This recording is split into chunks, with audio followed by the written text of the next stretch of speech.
Good afternoon everybody. आज हम history का बहुत ही इंपॉर्टेंट टॉपिक कवर करने जा रहे हैं जिसका नाम है महाजनपद and Greek invasion in India. ठीक है ना। तो महाजनपद को पहले हम समझने का प्रयास करेंगे कि व्हाट इज महाजनपद and what is it's all about. ठीक है। तो देखिए महाजनपद जनरली भारत एंशिएंट इंडिया में देखिएगा, एंशिएंट इंडिया प्राचीन भारत में। ठीक है ना। तो ओवरऑल आपको 16 महाजनपद देखने को मिलते हैं। ठीक है, 16 ओवरऑल महाजनपद। तो महाजनपद आखिर होता क्या है? तो महाजनपद जनरली जो है अर्लीस्ट, ठीक है, अर्लीस्ट किंगडम और स्टेट बोल सकते हैं। अर्लीस्ट किंगडम और स्टेट यानी प्रारंभिक राज्य, जो प्राचीन काल में सबसे जो प्रारंभिक राज्य थे, ठीक है, वो जनरली जो है किंग द्वारा रूल किए जाते थे। वो जनरली किनके द्वारा रूल किए जाते थे? किंग। यानी वहां पे डेमोक्रेसी नहीं था जी, ऑटोक्रेटिक रूल था। मतलब एक व्यक्ति विशेष का वहां पे नियंत्रण चलता था उस राज्य में। ठीक है। देखिए महाजनपद के समय में ही जो टाउन डेवलपमेंट है देखने को मिली, यानी जो नगर विकास है वो महाजनपद के समय लोग अब जो है पहले बस्ती में रहा करते थे, आपको मालूम है, परंतु अब जो है डेवलपमेंट एक शहर के रूप में नियोजित होना स्टार्ट हो गया। मीन्स महाजनपद के समय ही जो है बड़े बड़े शहर बनने प्रारंभ हो गए। ठीक है। देखिए जो राजा होता था जनरली आपको पहले ही पता है कि दिस अर्लीस्ट किंगडम और states were ruled by the kings. तो शुरुआती दौर में आपको पहले ही बता दिए जो राज्य थे वो राजा द्वारा रूल किया जाता था। टाउन डेवलपमेंट इसी काल में स्टार्ट हुआ और राजा का अपना स्टैंडिंग आर्मी होता था। राजा का अपना स्टैंडिंग आर्मी हुआ करता था और ब्यूरोक्रेसी एंड ब्यूरोक्रेसी, ठीक है ना। ब्यूरोक्रेसी होता है मीन्स मंत्री और अधिकारी लोग। तो एक राज्य को चलाने के लिए राजा को क्या चीज की जरूरत होती है? एक मंत्री और अधिकारी सलाह देने के लिए और एक स्टैंडिंग आर्मी राज्य का संरक्षण करने के लिए, मतलब राज्य को बाहरी आक्रमण से यानी फॉरेन इन्वेस्टर से डिपेंड करने के लिए। ठीक है ना। और देखिए टैक्स कलेक्शन जो है जनरली फार्मर से किया जाता था और ये टैक्स कलेक्शन का जो एक सोर्स था वो था एग्रीकल्चर एंड ट्रेडर से। तो देखिए सीधा सा बात है, इतना बड़ा राज्य को चलाने के लिए आपको पैसे की जरूरत है। तो राजा तो खुद मतलब जाके खेती करेगा नहीं, तो जनरली जो राज्य चलाने के लिए टैक्स का जरूरत होता था और वो टैक्स कलेक्शन जनरली जो है फार्मर से कलेक्ट किया जाता था। और फार्मर जो है कृषि जो आउटपुट है, कृषि का जो उत्पादन है उनसे होने वाली वस्तुओं का वो लगान एक प्रकार से कर दिया करते थे और जो ट्रेडर्स है, जो व्यापारी है, उनसे कर यानी लगान वसूला जाता था। ठीक है। अब देखिए महाजनपद तो आप लोग समझ गए जी। महाजनपद जनरली होता क्या है? अब देखिए महाजनपद का हमें प्रमाण कब मिलता है इतिहास में? ठीक है ना। क्योंकि महाजनपद जो है आज से लगभग मान के चलिए 6 महाजनपद जो है एग्जिस्टेंस में कब आया था? 6th century BC. ठीक है, 6th सेंचुरी बीसी यानी 6ठी शताब्दी ईसा पूर्व कब एग्जिस्टेंस में आया था। और टोटल आपको पता है 16 महाजनपद थे उस समय। कितने थे? 16। अब देखिए इनका जो सोर्सेस है हमें कैसे पता चलता है कि 16 महाजनपद थे? तो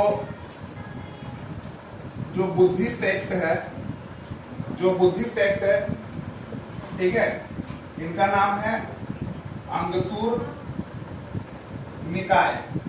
यानी जो बुद्धिस्ट टेक्स्ट है, ग्रंथ है अंगतुर निकाय। याद रखिएगा अंगतुर निकाय एक बुद्धिस्ट टेक्स्ट है, निकाय है, बुद्धिस्ट निकाय है जिसका नाम है अंगतुर निकाय।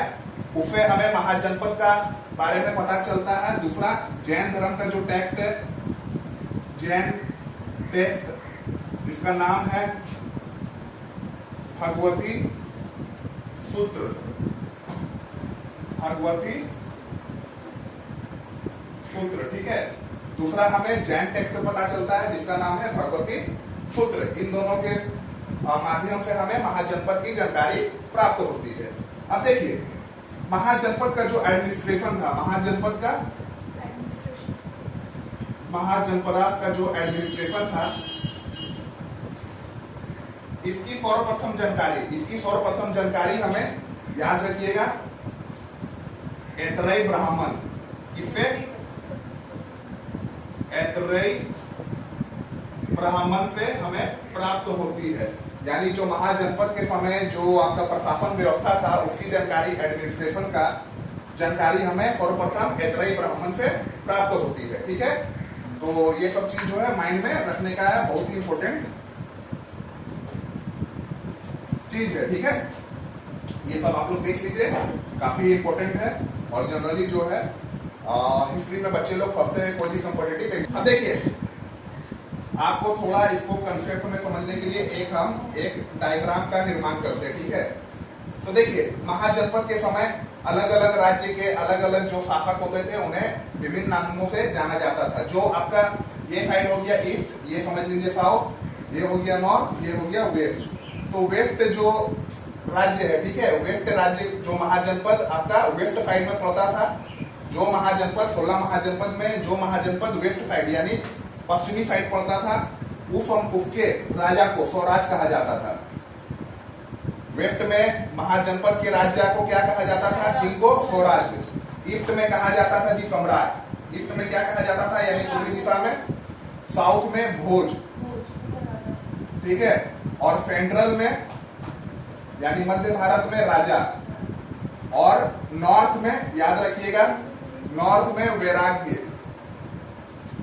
वैराग्य प्रणाली थी, वैराग्य प्रणाली शासन थी। ठीक है ना, वैराग्य प्रणाली शासन थी यानी वैराग्य प्रणाली शासन यानी वैराग्य टाइप ऑफ एडमिनिस्ट्रेशन था। अब देखिए, वैराग्य टाइप ऑफ एडमिनिस्ट्रेशन क्या होता है? यहाँ पे कोई राजा नहीं होता था जी, यहाँ पे जनरली जनता द्वारा रूल किया जाता था। नॉर्थ का जो कश्मीर वगैरह ये साइड हो गया, यहाँ पे जनता खुद ही रूल किया करती थी और जनता जो है खुद अपना राजा को तय करती थी कि हमारा राजा कौन। अपने आपस में ही जनता के बीच से ही किसी व्यक्ति को राजा नियुक्त किया जाता था। वहां पे कोई खानदानी या आप बोल सकते हैं एक प्रकार का जो हेरिडेटरी है कि राजा का बेटा ही राजा बनेगा, नॉर्थ में ऐसा कुछ नहीं था। वैराग्य प्रणाली शासन थी और यहाँ पे राजा का जो मतलब एक पोस्ट है वो जनता ही तय करती थी कि कौन व्यक्ति राजा बनेगा।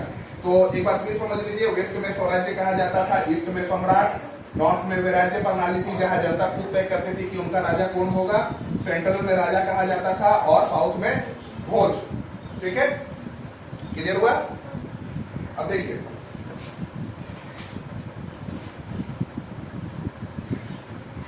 अब आगे समझ लीजिए कि देखिए 16 महाजनपद है। ठीक है ना, 16 महाजनपद है, पर 16 महाजनपद है ओवरऑल, 16 महाजनपद है ओवरऑल, जिसमें 12 जो है किंग द्वारा रूल किया जाता था। 12 जो है किंग द्वारा रूल किया जाता था और 4 का हमें एग्जाम्पल मिलता है।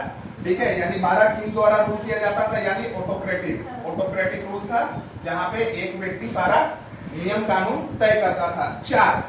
4 ऐसे महाजनपद थे, हमें इसका मतलब एक प्रकार का सोर्सेस से जानकारी प्राप्त होती है जो डेमोक्रेटिक बाय नेचर थी। डेमोक्रेटिक मतलब क्या है कि वहां पे लोकतंत्र था, वहां पे जन मतलब बोल सकते गणतंत्र था, यानी वहां पे जनता का जो व्यू है वो मैटर करता था। अब वो सब राज्य कौन थे जी? शाक्य, जहां गौतम बुद्ध का जो कुल में जन्म हुआ, शाक्य। ठीक है, दूसरा मल, तीसरा वंश और चौथा जो है रामग्राम। ठीक है, ये 4 जो है, ये 4 जो महाजनपद है, यहाँ पे हमें सोर्सेस से पता चलता है कि यहाँ पे गणतंत्र था यानी रिपब्लिक था। ठीक है ना, यहाँ पे राजा का बेटा राजा बनेगा वह टाइप का मतलब सिस्टम नहीं होता था। जो केपेबल व्यक्ति है, जो योग्य व्यक्ति है, वही राजगद्दी पर बैठता था। ठीक है, क्लियर हुआ? अगला टॉपिक जिस पे हम लोग चर्चा करेंगे जी वो है ग्रीक इन्वेजन। तो देखिए, पहले हम लोग को समझना पड़ेगा ग्रीक है क्या। ग्रीक जो है ग्रीस देश के निवासी को कहा गया है, ग्रीस देश के निवासी को। ठीक है, जैसे इंडिया के लोगों को इंडियन कहा जाता है, वैसे ग्रीस देश के निवासी को ग्रीक कहा जाता है। ठीक है ना, इसे हिंदी में हम लोग यूनान भी कहते हैं, यूनानी। यूनान ग्रीस को बोलते हैं और उस देश के नागरिक को यूनानी।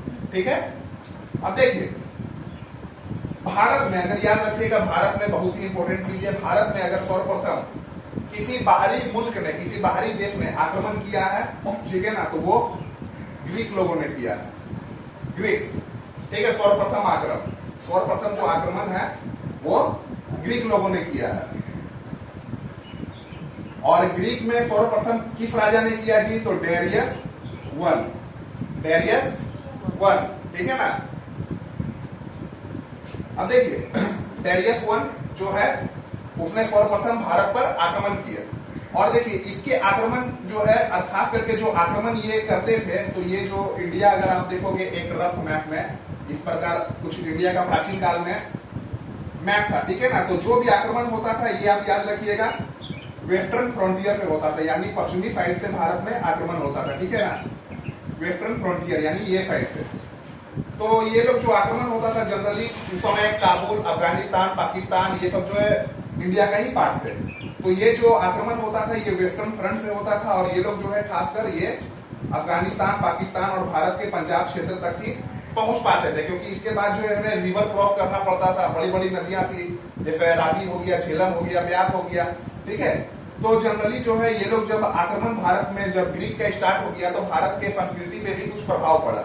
तो ग्रीक आक्रमण होने के कारण जो है भारत के संस्कृति के साथ कुछ उसका प्रभाव पड़ा। भारत की संस्कृति और ग्रीक की जो सभ्यता थी, संस्कृति थी, घुल मिल गई। इसका परिणाम यह हुआ कि भारत ये वेस्टर्न साइड में यानी पश्चिमी साइड में खरोष्टी भाषा, खरोष्टी और अरामिक, खरोष्टी और अरामिक भाषा प्रचलन में आ गई।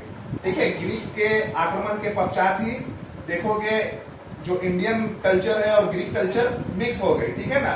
उसी का नतीजा है कि खरोष्टी और अरामिक जो भाषा है वो वेस्टर्न इंडिया में यानी पश्चिमी भारत में प्रचलित हो गई, ठीक है।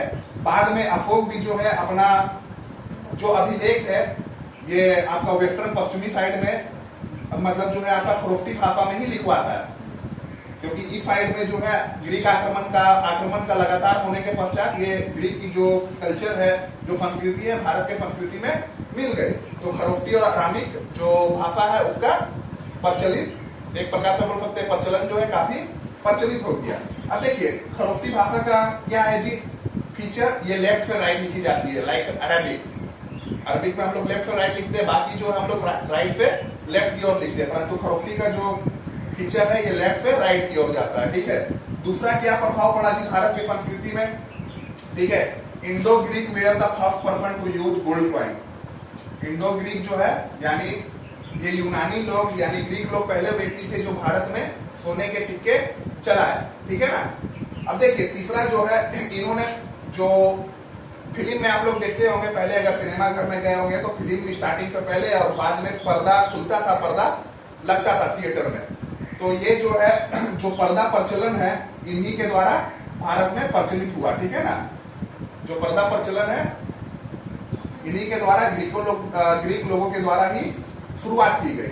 और देखिए इन जो ग्रीक सभ्यता और भारत सभ्यता का जो मिलन हुआ इसे हम न्यू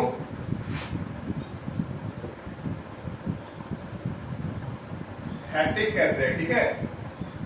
अब देखिए आगे हम बात करेंगे, आगे हम लोग बात करेंगे ग्रीक का भारत पे आक्रमण। तो आपको पहले ही पता है कि भारत में जो है सर्वप्रथम आक्रमण किस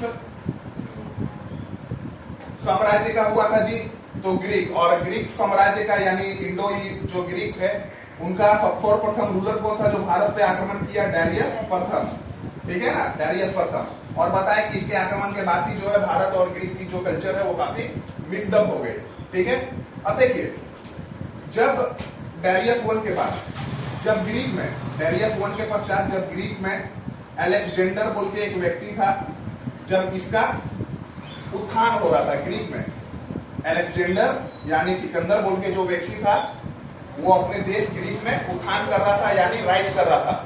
उसी समय भारत में मगध जो राज्य है, मगध राज्य है, ठीक है ना, भारत में मगध राज्य अपना सीमा का विस्तार कर रहा था। मतलब मगध पहले इतना है तो वो और एक्सपेंड कर रहा था। जब ग्रीक में यानी ग्रीस में जब अलेक्जेंडर राइज कर रहा था उस समय भारत में मगध सबसे शक्तिशाली महाजनपद बनकर उभरा और वो अपना जो राज्य है उसका विस्तार कर रहा था, मतलब अपना जो स्टेट है उसको एक्सपेंड किया जा रहा था, ठीक है ना।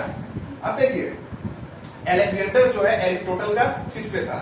आप लोग सुने हैं एरिस्टोटल जो है बहुत विद्वान व्यक्ति थे। तो जो अलेक्जेंडर है, जो सिकंदर है, वो एरिस्टोटल का शिष्य था, ठीक है।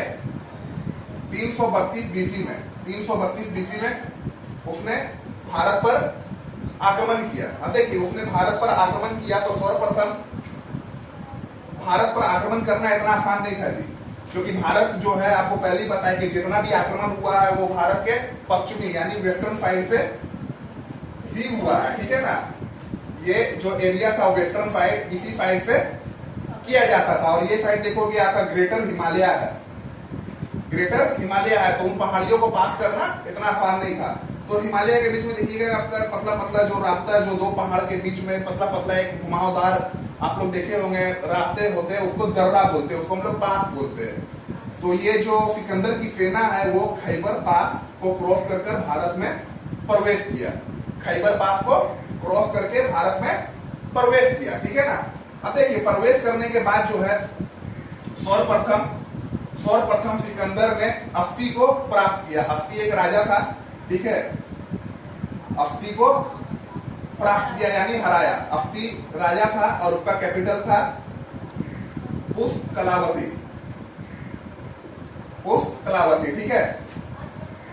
सर्वप्रथम सिकंदर ने किसे हराया? अस्ती, और उसका कैपिटल था पुष्कलावती। अब देखिए इस युद्ध की सबसे जो एक विशेषता ये थी कि इस युद्ध में महिलाओं ने भी सिकंदर के साथ युद्ध किया। इस युद्ध की विशेषता क्या थी कि महिलाएं यानी female fought against Alexander army, है ना, ठीक है।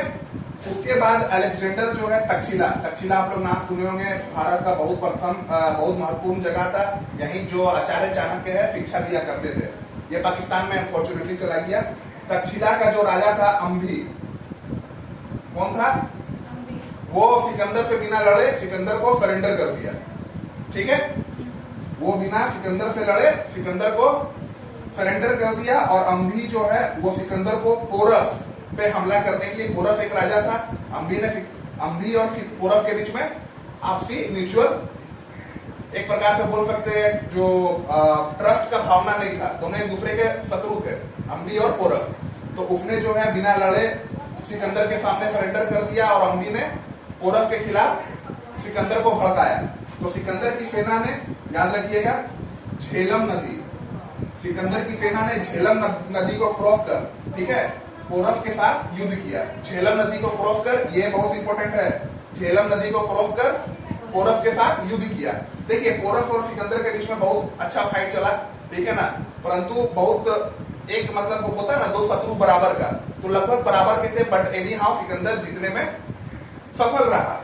तो सिकंदर ने जब पोरस से पूछा कि तुम्हारे साथ क्या किया जाए, तो जब सिकंदर ने पोरस से पूछा कि तुम्हारे साथ क्या किया जाए, तो पोरस का एक बहुत ही मतलब वेल डिफाइंड आंसर था कि मेरे साथ वही किया जाना चाहिए जो एक जीते हुए राजा को एक बंदी के साथ करना चाहिए। तो उसका आंसर से प्रभावित होकर सिकंदर जो है पोरस को उसका राज्य लौटा देता है, ठीक है। अब सिकंदर को आपको पहले ही पता है कि जब सिकंदर ग्रीक में राइज कर रहा था तो उस समय भारत में मगध अपना एम्पायर एक्सपेंड कर रहा था। और आप लोग को एक बहुत ही महत्वपूर्ण चीज बता रहे हैं कि जब भारत में अलेक्जेंडर का आक्रमण हुआ था उस समय भारत का यानी मगध का राजा था घनानंद। कौन था? घनानंद, याद रखिएगा, ठीक है ना। जब अलेक्जेंडर का भारत पे आक्रमण हुआ उस समय मगध का राजा कौन था? घनानंद, ठीक है ना। तो झेलम पास पार करके पोरस से युद्ध किया, पोरस हार गया। पोरस के आंसर में सिकंदर काफी प्रभावित हुआ और उसे उसका जीता हुआ राज्य वापस कर दिया। उसके बाद सिकंदर की सेना ने झेलम नदी तो पास कर दी, अब ब्यास नदी पास करना था। ब्यास नदी को पार करने के लिए सिकंदर की सेना ने मना कर दिया। क्यों? क्योंकि पोरस के साथ इतना बराबरी का युद्ध हुआ कि वो लोग मतलब जो है थक गए थे। हजारों किलोमीटर जो है 10,000 किलोमीटर 5,000 किलोमीटर की सफर तय करके इतना युद्ध लड़के वो लोग थक गए थे वो लोग। और दूसरा बात क्या है कि ये लोग जो है कभी हाथी नहीं देखे थे, क्योंकि ये लोग ग्रीक में रहते थे, तो ये लोग को हाथी उनके लिए एक यूनिक मतलब एनिमल था। तो हाथी जो है काफी मतलब युद्ध में इस्तेमाल होता था प्राचीन जमाना में और काफी नुकसान पहुंचाया। और इन लोग को मालूम था कि घनानंद के पास जो है काफी मगध का जो सबसे शक्तिशाली राजा है, बहुत बड़ी सेना है और बड़ी मात्रा में हाथी है, और ये लोग थक भी चुके थे। तो सेना सिकंदर की सेना ने अब झेलम की नदी तो पार करके पोरस को हरा दिया, परंतु ब्यास नदी पास करने के लिए उन्होंने साफ मना कर दिया। देखिए सिकंदर का एक सपना था कि वो पूरा दुनिया को जीते, उसका पूरा दुनिया जीतने का सपना अधूरा ही रह गया, ठीक है। सिकंदर की सेना वापस लौट गए, सिकंदर की सेना वापस लौटी, परंतु दो भाग में, एक लैंड के रूट से गए और दूसरा बाय सी रूट। सिकंदर की जो सेना वापस लौटी ग्रीक, तो दो भागों में गई, एक बाय लैंड रूट, दूसरा बाय सी रूट। सी रूट जो है मरकान के थ्रू वापस गए थे, सी रूट के द्वारा जो है वो मरकान के थ्रू वापस गए थे ग्रीक, ठीक है ना। अब देखिए सिकंदर जो है वापस लौटते समय बेबीलोना, बेबीलोना एक जगह है इराक में, वहां पर एक मच्छर के काटने से उसकी मृत्यु हो जाती है। तो देख लीजिए ये एक एग्जांपल है कि जितना भी आप शक्तिशाली हो, ठीक है ना, लाइफ परमानेंट नहीं होता है। लगभग आज मतलब एक बड़ी दुनिया का भूभाग को सिकंदर ने जीत चुका था, परंतु उसकी मृत्यु कैसे हुई? एक मच्छर, ठीक है। अब देखिए सिकंदर का आक्रमण तो आपको बता ही दिया, उसका क्या प्रभाव पड़ा ग्रीक लोग का भारत में, कल्चर अरामिक और जो है खरोष्टी भाषा का उत्पत्ति हुई और एक नया कल्चर आया, पर्दा प्रथा, गोल्ड कॉइन जो है चलाया गया, ठीक है ना। अब देखिए सिकंदर के साथ जो है कुछ विद्वान भारत आए थे।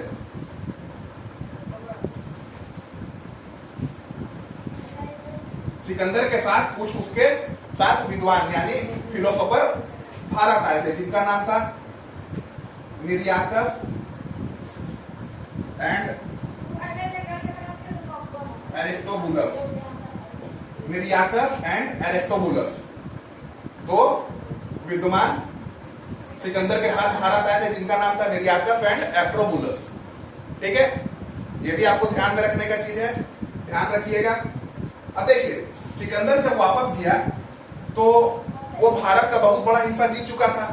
आपका अफगानिस्तान हो गया, और पहले बताया अफगानिस्तान भारत का हिस्सा था, पाकिस्तान और पंजाब, समझ रहे हैं ना। जैसे आपका अस्ती को हराया था, अम्बी को हराया था, पोरस को। तो सिकंदर का जो दो सेना अपना छोड़ के गया था, दो सेनापति यानी जनरल, ठीक है ना, दो सेनापति अपना छोड़ के गया था। एक का नाम था फिलिप्स, दूसरा का नाम था फेलिकन्स, ठीक है। अब देखिए दो सेनापति था, उसका जनरल था, अपना जो राज्य जीता हुआ छोड़ के गया, उनको चलाने के लिए वो अपना दो जनरल छोड़ के गया था। तो अफगानिस्तान काबुल में, ठीक है ना, एक विद्रोह, सिकंदर तो मर गया, दो सेनापति छोड़ के चला गया था, तो एडमिनिस्ट्रेशन सही कर नहीं कर पा रहा था। तो काबुल में एक जन विद्रोह यानी एक मास रिवोल्ट ऑर्गेनाइज किया गया, और वो रिवोल्ट को ऑर्गेनाइज करने वाला व्यक्ति का नाम था अशोक कयान। अशोक कयान ने काबुल में एक मास रिवोल्ट को ऑर्गेनाइज किया, और ये मास रिवोल्ट इतना भयानक था कि इनमें सिकंदर के दो जो सेनापति थे, जो जनरल थे, फिलिप्स और फेल्यूगन्स का, उनकी हत्या कर दी गई, उनकी हत्या कर दी गई। और उसके बाद आप देखोगे धीरे धीरे जो है इंडो ग्रीक का जो पकड़ था वेस्टर्न पार्ट ऑफ इंडिया में, वो कमजोर चला होते गया। उसके बाद सेल्यूकस निकेटर जो है वो फिलिप और सेल्यूकस का जगह लेता है, जो आपको मौर्य डायनेस्टी में जब आपका नया चैप्टर स्टार्ट होगा उस समय सेल्यूकस निकेटर के बारे में हम लोग काफी डिटेल में चर्चा करेंगे।